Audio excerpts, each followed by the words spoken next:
নমস্কার বন্ধুরা, আমি স্বপ্না কিচেনে আপনাদের সবাইকে স্বাগত জানাই। আজকের আমাদের রেসিপি কাঁকড়ার ঝাল। আমরা এখানে সমুদ্র কাঁকড়া 500 গ্রাম নিয়েছি, ভালো করে পরিষ্কার করে ধুয়ে নিয়েছি। এখানে আমরা ওভেনে কড়াটা বসিয়ে গ্যাসটা অন করে দিলাম।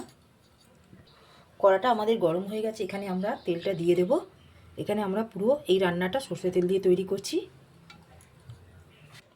তেলটা আমাদের এখানে গরম হয়ে গেছে। এখানে আমরা একটা বড় সাইজের পেঁয়াজ আমরা চপ করে নিয়েছি, সেটা আমরা এই তেলের মধ্যে দিয়ে দিলাম। এখানে পেঁয়াজটা আমরা ঠিক লাল করে ভেজে নেব।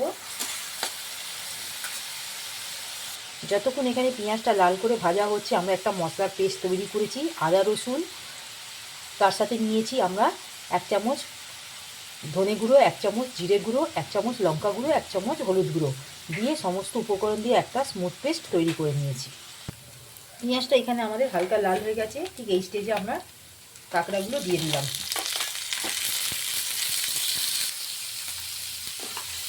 কাঁকড়াগুলো দিয়ে ভালো করে সমস্ত উপকরণের সাথে ভালো করে আমরা মিশিয়ে 1 থেকে 2 মিনিটের মতন ভেজে নেব। ঠিক এই স্টেজে এখানে আমরা লবণটা দিয়ে দেবো। এখানে আমরা 1 চা চামচের মতন লবণ দিলাম।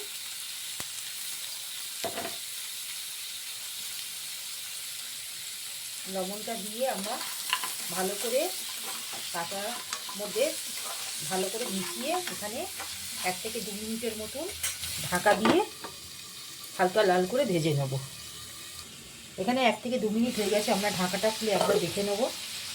বন্ধুরা দেখুন, আমাদের কাঁকড়াটা ঠিক ভাজা হয়ে গেছে। ঠিক এই স্টেজে এখানে আমরা একটা টমেটো দিয়ে দেবো।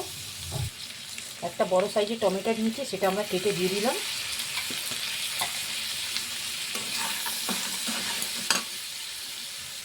এখানে আমাদের টমেটোটা ঠিক গলে গেছে। ঠিক এই স্টেজে আমরা এখানে বেটে রাখা মশলাগুলো দিয়ে দিলাম। এখানে মশলাগুলো দিয়ে ভালো করে আমরা সমস্ত উপকরণের সাথে মিশিয়ে ঢাকা দিয়ে আমরা 1 থেকে 2 মিনিটের মতন আমরা কষিয়ে নেব, যাতে মশলার কাঁচা গন্ধটা না থাকে। এখানে আমরা ঢাকাটা খুলে দেখে নেব।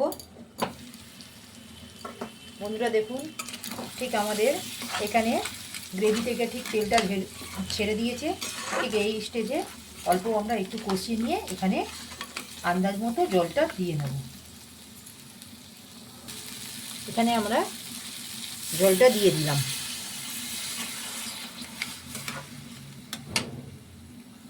এখানে আমরা জলটা দিয়ে কাঁকড়াটা সেদ্ধ হওয়ার জন্য ঢাকা দিয়ে রেখে দেব মিডিয়াম ফ্লেমে 3 থেকে 4 মিনিটের মতো। আমরা এখানে গ্যাসের ঢাকাটা খুলে দেখে নেব। 3 থেকে 4 মিনিট হয়ে গেছে। বন্ধুরা দেখুন, এখানে আমাদের কাঁকড়াটা ঠিক মাখা মাখা হয়ে গেছে। ঠিক এই স্টেজে আমরা এখানে গরম মশলার গুঁড়ো 1 চা চামচের মতো দিয়ে দেবো। এখানে গরম মশলার গুঁড়ো আমরা নিয়েছি 1 চামচের মতো, সেটা দিয়ে ভালো করে মিশিয়ে দেবো। আমরা গরম মশলার গুঁড়ো মিশিয়ে দিয়ে ঠিক এই স্টেজে গ্যাসের ফ্লেমটা অফ করে দিলাম। বন্ধুরা দেখুন, যদি আমাদের এই কাঁকড়া ঝালের রেসিপিটি যদি আপনাদের ভালো লাগে, আপনারা আমার চ্যানেলে লাইক, সাবস্ক্রাইব, শেয়ার করবেন। প্লিজ কমেন্টে জানাবেন, পাশে থাকবেন। আজকের মতন আমরা এখানে এই রেসিপিটি সমাপ্ত করলাম। নেক্সট ভিডিওতে নতুন রেসিপি নিয়ে আসবো। ধন্যবাদ।